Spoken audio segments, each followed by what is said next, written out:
I don't know if you can hear me because I am connected to a USB and it's supposed to be charging, but I'm not for sure if you can hear if the mic is on.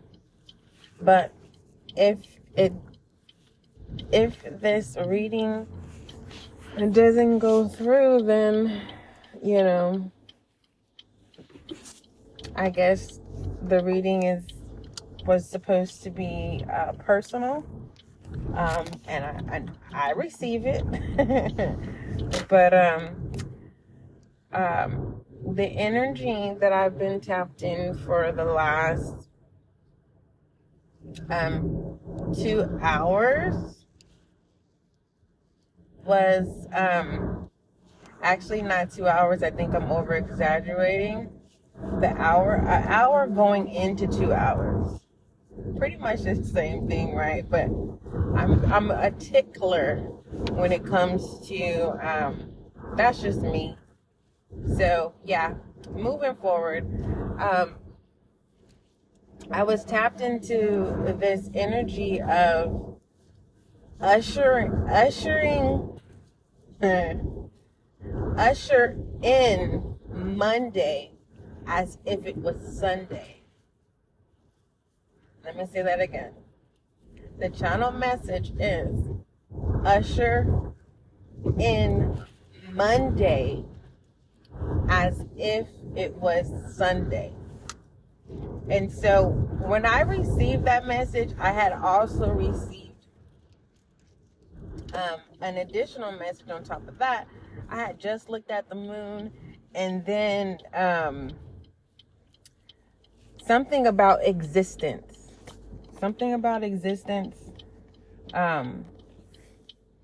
And I kind of just accepted, it was existence, because for some reason I was feeling like, you guys know I have a relationship with the moon. I've built one with the moon, where I feel like I have. Like, when I say I've built a relationship, I make time to be present, to be aware that the moon is presenting itself. And so I acknowledge that. And I have a lot of good moments, blissful moments, that words can't describe. And one day I will be able to describe, But for some reason today, of the night, which ushered into Monday, okay, I couldn't look at the moon. I just couldn't. It was no disappointment. It was no playing hard to get, It's not, it has nothing to do with playing hard to get or being full of myself. It was just I'm hearing bear witness, but I'm trying to give you my experience on I knew the moon was there, but I did not feel the same. I did not feel the same experience like I don't care if I'm having a bad day or, if I'm being hard on myself. I have that bad. Could being hard on yourself be a vice? Can you be addicted? Can being hard on yourself be a vice? Because that's a form of addiction. That's one of mine. Okay. It's just I've done it for such a long time that I don't even know that I'm doing it sometimes. So, me saying that, I didn't have the same, like I was saying, I don't care if I'm hard on myself, if I'm having a bad day, if my world is upside down, I still feel the same. I have this the connection has never changed in this moment. From Sunday ushering into Monday, And it wasn't a bad way. I wasn't blushing. It wasn't me shying away. It was just like something was saying, you know how they say don't stare at the sun. Don't stare directly in the sun because it can blind you. I felt like I was not supposed to stare at the moon. And when I finally looked at the moon, I felt different. And you know what? This is amazing. All week, the moon had been pulling on me. And I made it a collective reading because I know for a fact that was a collective energy. And I know I wasn't the only one being pulled.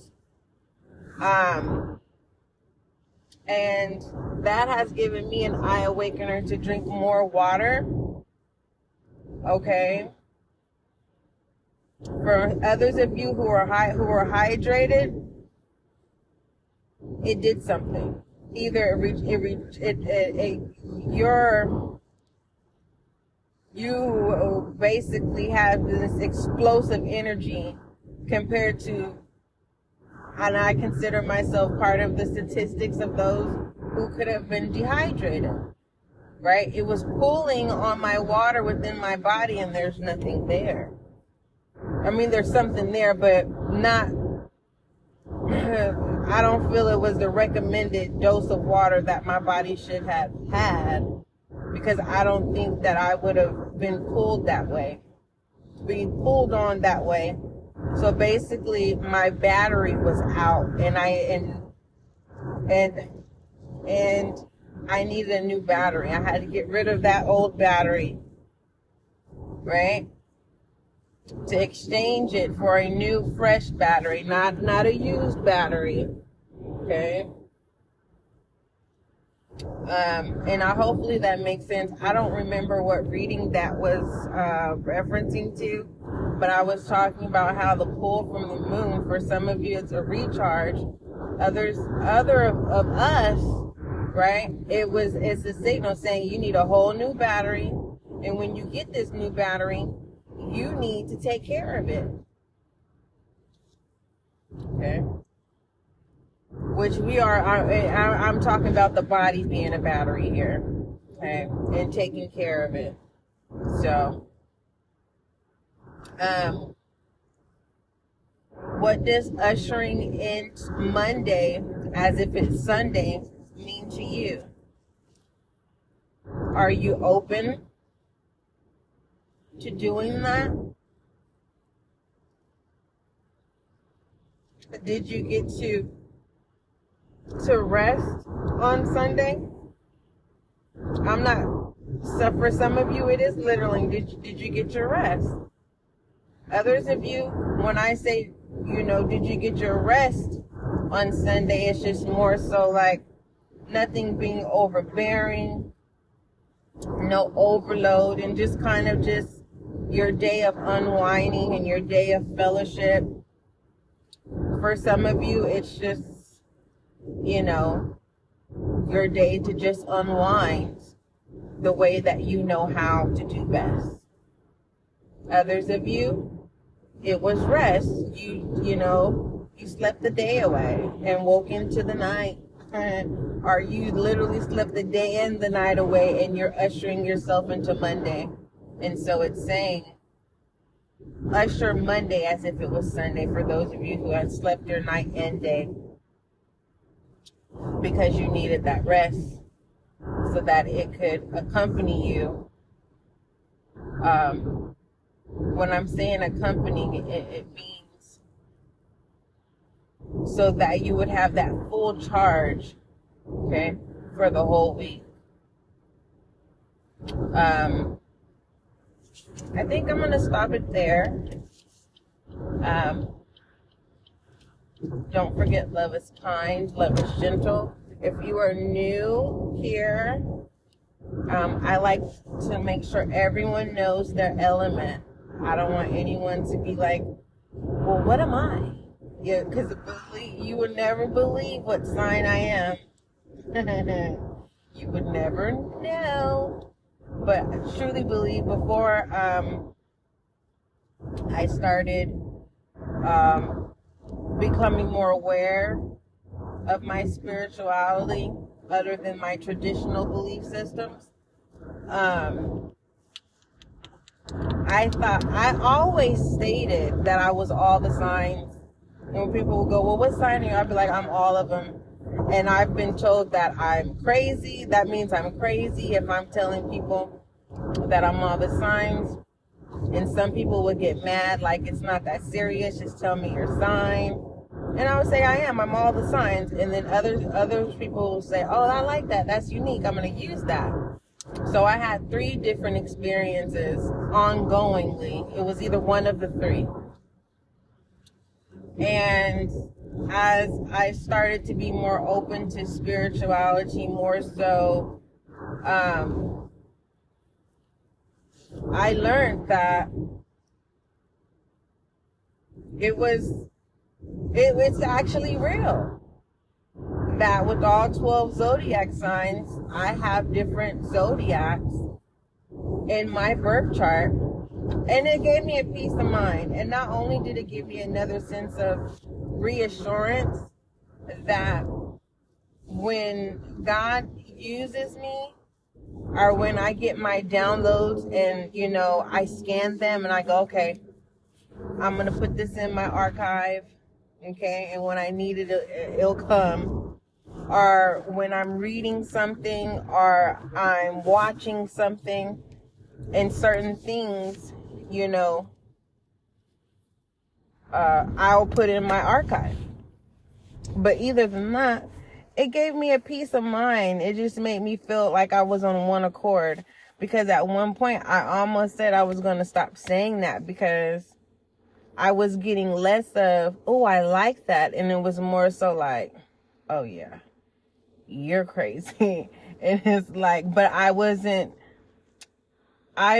communicating with people who were, how should I say, of my common interests. That's what I'm going to say. I think I was forcing my past interests and accepting new versions of me. Until I finally, and let me tell you, when I started saying, oh, I'm all the signs, it was back in like 2007. It's 2023. And I changed up literally when I say my lesson has been learned, literally this year, I finally made the commitment. You know what?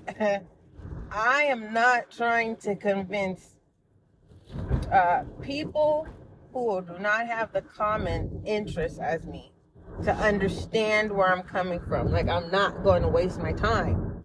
Period. And I said that not with attitude or aggression. It was just a direct statement that it was, and I felt passionate about it. Like, you just don't know how many times I had to learn this lesson over and over and over and over again. Until it's just like, okay, I've learned the many lessons.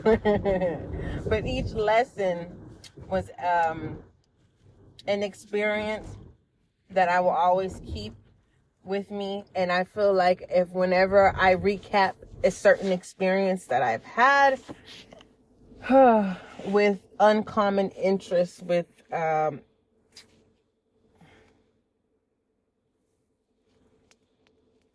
my past, I should say, I honestly can literally recap and build from the learning lessons. And so,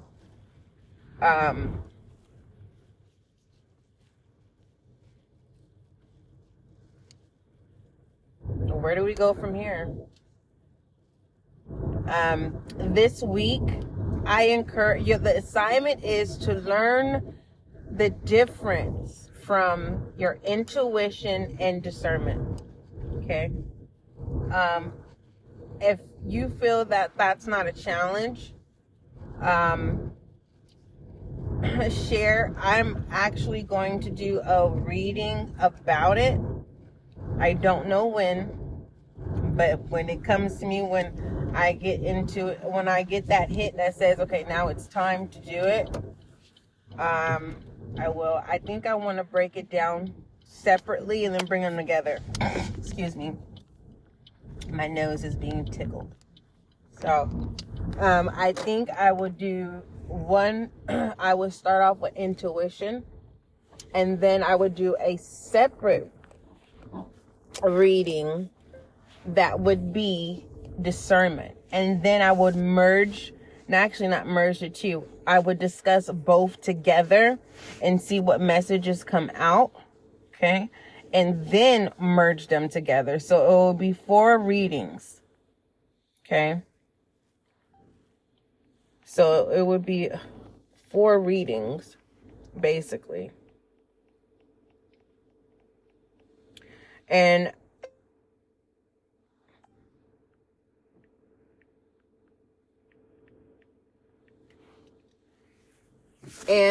I'm actually excited about doing it because even myself have misinterpreted my discernment and my intuition, or vice versa. I would think that I am hearkening to my intuition, and no, my discernment is working. So remember, in the reading, actually, it wasn't a reading, it was more so of a general channeled message.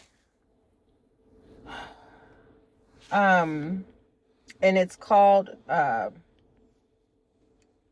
Motivation is Key. So with that motivation being that since motivation is a key, okay, discernment is, as well as intuition. So intuition is more a direct path of you and your higher self. Discernment is more so the gut feeling. Okay. And I hope I have this right. I hope I have this right. So what is your outlook about discernment and intuition? That's the assignment for others of you. If you're feeling like that's too elementary, tell me your experience. Give an experience that I can share to the community about discernment and intuition. I want an experience about you, how you use your intuition, and your experience about how you use your discernment. Some of you will definitely give your stories on how you're able to distinguish the two. Because best believe a lot of us, our experiences are not always the same. There's a new every day, and nights are never the same. You may go through the same motions, but it's not the same. Okay.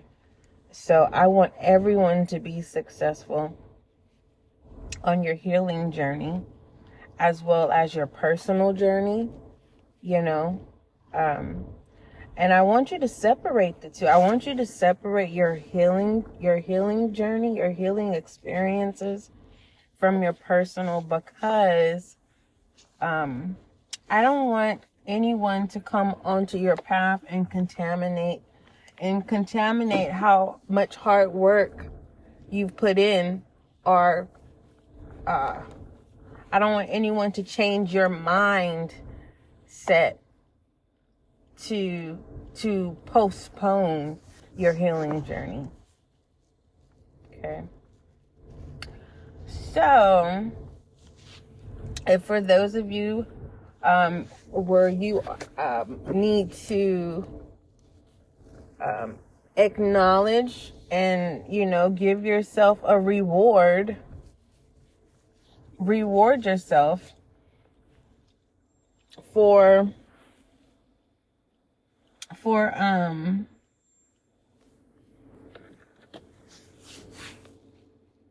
it feels like those of you who need to reward yourself, it would be for, hanging in there.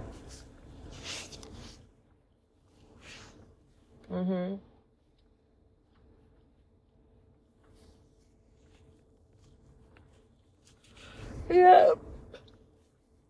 Excuse me, my brain needs some air because I am not sleepy, nor am I tired. So,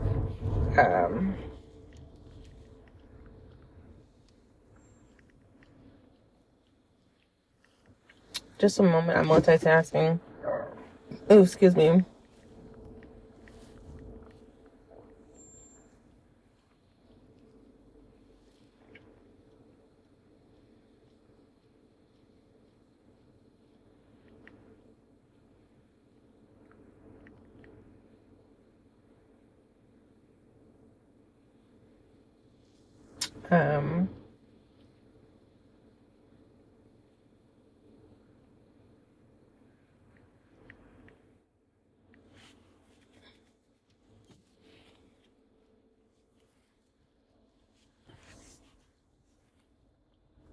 So, patience is key as well.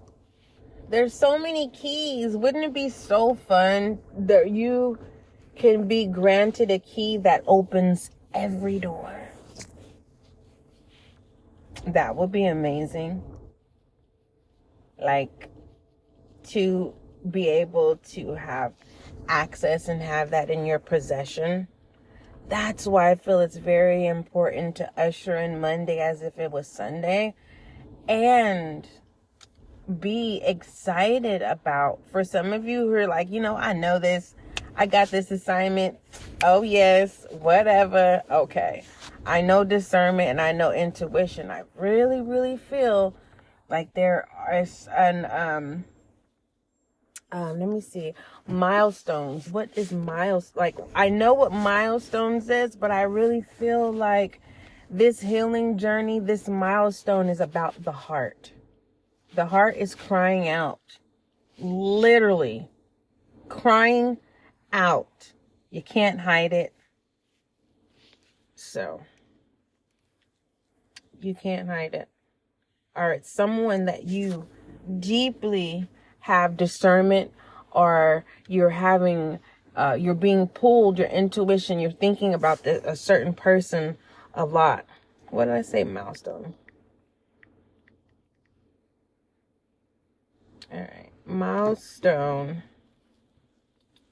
I want the definition. A stone set up beside a road to mark the distance in miles to a particular place. An action or event marking a significant change or stage in development. So, this healing journey, you're going to have some milestones. So it's going to be very important to journal, to keep track of your heart being released from being so hard, and it starts functioning back to the way that it needs to function. When your heart is hardened, sometimes your discernment you are making decisions based on a heart that does not feel. It is not properly functioning correctly. Okay? And let me correct. And the feeling part would be the intuition. Your mind state is not. It's like it's telling you, oh, I'm miserable. But indeed, you're sad. You're not miserable, you're sad. Or for some of you, you're like, no one loves me. And it's like, no, you're in a lone space and you're feeling lonely. Doesn't mean no one doesn't love you. You're not making yourself accessible. So, there is no wrong through this process of healing. Okay? So, as you go through this process, as we all do as a collective, okay? Know that you are not alone, and know that you are at your pace, and that's what's going to work. And those who are pacing ahead, we will look at them as examples, right? They're paving the way to say, hey, this is what I experienced. Maybe you should try it this way. You know, for some of you, you've been having nightmares, and this is your confirmation. It is not you. It's someone close to you, or someone that means a lot to you. Someone that's in your energy field, whether it's family or someone connected to you. It is not you. Okay? So allow yourself to breathe again. I know those nightmares are dreams where it's you and something tragic happens and it feels so real. It's not you. Okay? Those, yeah. So accept this peace of mind. All right? So, before I go, my earth signs, Taurus, Virgo, Capricorn, love you. Cancer, Pisces, and Scorpio, love you as well. Libra, Gemini, Aquarius, you know I love you. And my fire signs, Leo, Aries, Sagittarius, you know I love you. And I love all of you the same. My God. But either than that, definitely email spiritualguidinglight@gmail.com with your feedback, and I will be so excited to share on YouTube. Okay, moving forward. Definitely love you, and here on SGL we practice healthy love. Okay, together we pull through, together we are one, together we rise, together we grow. Okay. Don't forget, love is kind, love is gentle, and that is you and I.